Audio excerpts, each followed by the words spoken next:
Well, you guys, we finished the Trap and Tone Challenge with LASHAE for the month of October.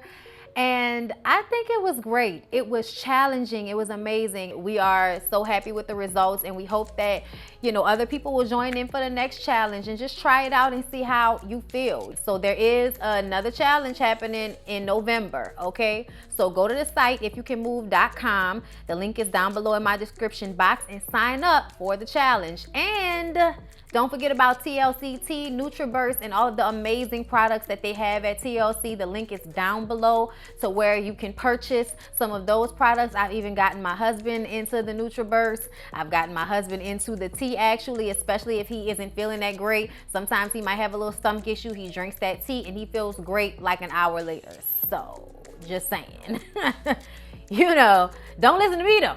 All right, but yeah, y'all, just wanted to give y'all an update before we started this video, but yay, we finished. Hey everybody, what's up? It's your girl Bondi Blue, and I am back for another Sistas review. You guys, please don't forget to go and subscribe to my secondary channel, Relax with Blue, just in case something goes down. All right, so y'all, Andy in Paris went back to his place, and she's trying to smear that all over his face, but he's trying to push her away because he knows that she's drunk. He knows that she wasn't really checking for him, and now she's trying to smear that all over him. So he's trying to stop her, trying to get her to sober up, trying to get her to drink coffee. And once again, Tyler Perry, you are circling the airport, my brother.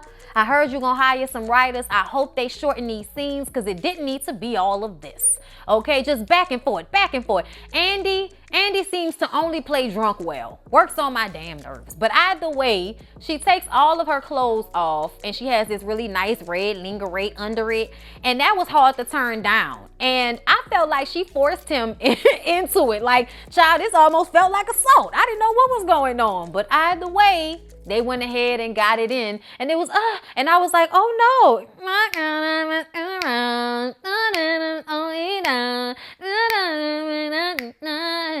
I'm ready to love. Yeah. Y'all know I'm not gonna ever sing the lyrics right, just because. But Andy eventually got the D. So back at the bar is closed. Danny is still dancing with James, aka John Moody. I'm probably gonna consistently call him John Moody. That's just what it is. And Maurice asked the other bartender about him and if he really likes women. And the bartender says, yes, he really likes women. Okay. Maurice wants to know, what's the tea on James? He's a gold digger. Take your money. And we know Danny ain't got no money. She's in need. Hey, he's a trifling friend indeed. Oh, he's a gold digger. Way over town. Good to me. Maurice goes over to them and tries to cock block, but it doesn't work. Aaron drops Karen off and promises to be strong and just sleep on the couch. He wants to come in and make sure that she's okay. Y'all know Karen is still going through it from when Aaron's ex-brother-in-law tried to come in her place and kill her and Zach. She says that she doesn't want to feel any guilt. And I'm like, why would you feel guilt? You are not with Zach anymore. What is the issue? What is the problem? He insists that she can trust him, and he owes her one. So he's going to stay on the couch while she sleeps. When Danny and John Moody get back to her place, he asked her for a drink. And she was like, I don't have a lot of drink, but I got a little smoke. I don't know why he thought it was meth, but that's what he thought. Apparently, Calvin smokes meth. And I was like, well, it all makes sense. Because Calvin knows he is a, for lack of a better term, moody ass bitch. Is it just me, y'all? I mean, he's always with the ups and downs and the emotions. He be too angry sometimes, acting like it's just alcohol. Is that what alcohol does to folks? I mean, I know it does, but something about him, when they said he did meth, I was like, that makes sense. And I was like, wow, Tyler Perry, way to bring it to, drug addiction. Way to throw that out there. John Moody is trying to get the draws, but Danny has to call Sabrina and give her a heads up. Sabrina is in the middle of getting the D herself from Calvin, okay? But Danny's blowing her phone up. So eventually she calls Danny back, and Danny says, listen, girl, I'm over here with John Moody, and he said that Calvin does meth. And the thing that aggravated me about this scene is she acted like she couldn't hear what Danny was saying, like she was about to go back to doing whatever she was doing with Calvin, but then gets off the phone and now she's not in the mood anymore. So Calvin tells Sabrina, I don't know why he thought this was a good time because the mood totally changed. You know, he was actually scared that he might have done something, you know, homosexual to make her think that maybe he was still gay, but that wasn't it. And you know, he says he wants to be exclusive. She says she doesn't because they don't really know each other and they're still trying to get to know one another. And I'm just like, girl, why you ain't tell him that Danny said John Moody said he did meth? Why you ain't just say it? So damn dumb. Obviously his feelings are hurt now, so he just turns over and goes to sleep. Why does she continue to handle issues with this man with no honesty? Like always wanting to keep things to yourself and go talk to your girlfriends about it first. You should have said something to him as soon as you hung up the phone. Make no damn sense, Sabrina. Back at Danny's, John Moody is in the bathroom for a little bit too long. Hell, when she was on the phone with Sabrina, I was hearing way too much water running. I was like, it sounds like he taking a shower. I was like, that don't sound like no hand washing water. That sounds like tub water. The hell is going on? Is he homeless? Is he taking a shower in your apartment, girl? You just brought him home for the yang yang. Turns out he also used her toothbrush. I said, what in the waiting to exhale is going on here? I would like for everybody to know that I don't love nobody enough to use their toothbrush or for them to use mine. Not a person. I don't. I don't, babe. I've never shared a toothbrush with anybody. Well, not shared, but used. I use a toothbrush. John Moody comes out of the bathroom ass naked, and I was taken aback. First of all, I follow him on Instagram. I just posted him to my stories like yesterday or the day before yesterday because he was in the gym, and he is getting big. I was just like, damn, but in a good way, not in a bad way, not in a Ryan from Black Ink Crew Chicago way. Either way, John Moody wants to lick Danny's bunions. Wants to do all kind of freak nasty stuff to a big old black crack. I was just like, this dialogue is terrible. I'm uncomfortable. Danny looks uncomfortable. I don't know why she's uncomfortable. I don't know why she was uncomfortable though, because if it was me, Karen wakes up screaming in the middle of the night and Erin has to run in to hold her. And she's like, please don't leave. Can you stay with me for the rest of the girl? You knew that man was gonna end up in your damn bed. Even if y'all didn't hunch, I knew he was gonna end up in her damn bed. All of that acting like he was gonna sleep on the couch. I've seen Love Jones. This always ends up with somebody in the bed. His face has already been in the place. I don't know what we're doing at this point. Paris's mother finds Andy and Paris laid out on the sofa.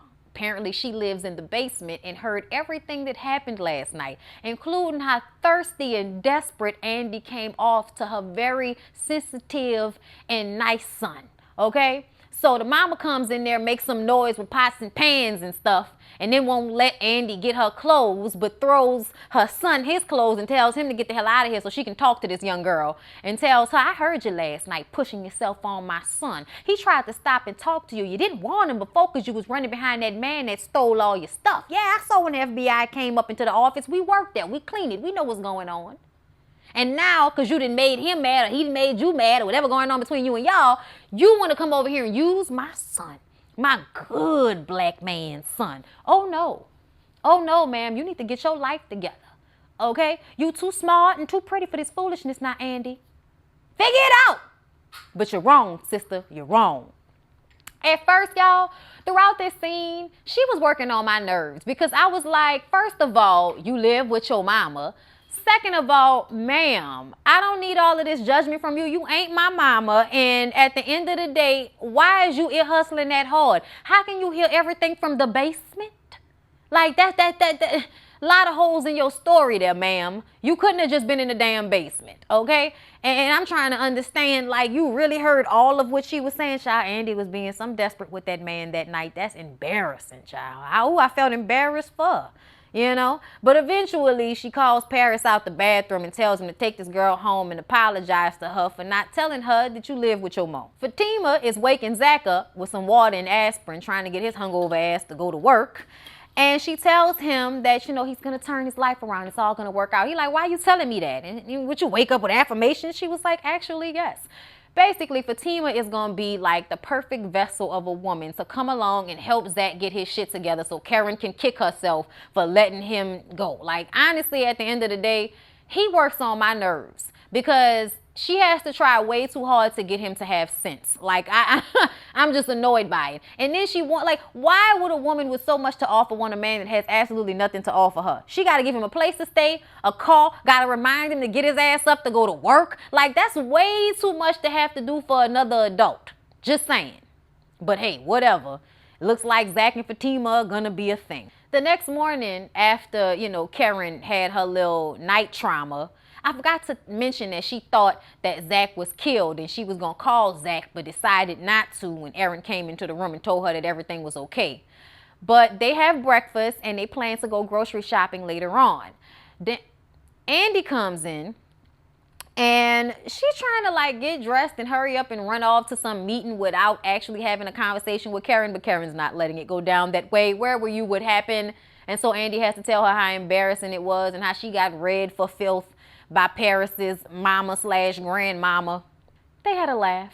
It was cute. We're noticing how Karen is changing because of her relationship with Aaron. I guess she's becoming a softer side of herself because of Aaron. It kind of seems as if Zach and Karen needed to go and be with other people because they were terrible for one another. But somehow I think they're going to circle back around. I'm waiting on it. Gary has a new lawyer, his frat brother. And the lawyer is telling him that things don't look good for him. This looks bad. Is this your signature right here? He was like, no, it's electronic signature. He was like, well, did Jasmine have access to it? Yeah, she my wife. She had access to everything. Well, fool, that's where you messed up because you're in trouble. Gary also sent him to talk to Andy and to apologize. But when he rolled up on Andy, she was in the gay club with Paris. So he decided not to say anything. I also have a feeling that the frat brother really don't want to be doing all of Gary's dirty work and thinks that, you know, Gary is obsessive and needs to focus on staying out of jail. Focus on other things that are more important besides Andy being hugged up with some dude. Either way, now he wants his money back. You been wanted your money back and you still ain't gonna get it back. How you gonna get it back? How you gonna get the money back? Tell me, what you gonna do? So he can't wait to get out of jail so he can go and strangle Andy for his money. Then we see Preston pop up at Danny's place the next morning after John Moody finished doing whatever he did to her. And John Moody is in the bathroom while Preston is there telling her how he's sorry and he wants to apologize. Child, it's too little too late. John Moody then took the drawers. John Moody comes out the bathroom. And Preston is just standing there with his tight jeans on, not knowing what to say. And Danny was like, I was trying to get you to leave. I mean, at the end of the day, we don't go together. If you can leave my house after what happened between us and not call me for a few days, I don't owe you any loyalty. We just started dating. Hell wrong with you? Everybody be acting like somebody cheated on them. Like, we don't go together. We just fucking around. We ain't going steady. We just be around. Yeah, great, but damn, babe, we around. You got me hot, popping up at my spot. You out your damn mind. What you thinking about? You been misinformed. Sorry if you read me wrong. I told you what you want to hear. Sorry if I led you on my bad. That good. Sorry, y'all. Anyway, that was Sistas. It's terrible. It's terrible, but I love it. I hope y'all enjoyed. Yeah, this juxtaposition between girlfriends and sisters. Bitches, my bitches. All right, y'all. I'll see y'all in the next one. Peace out.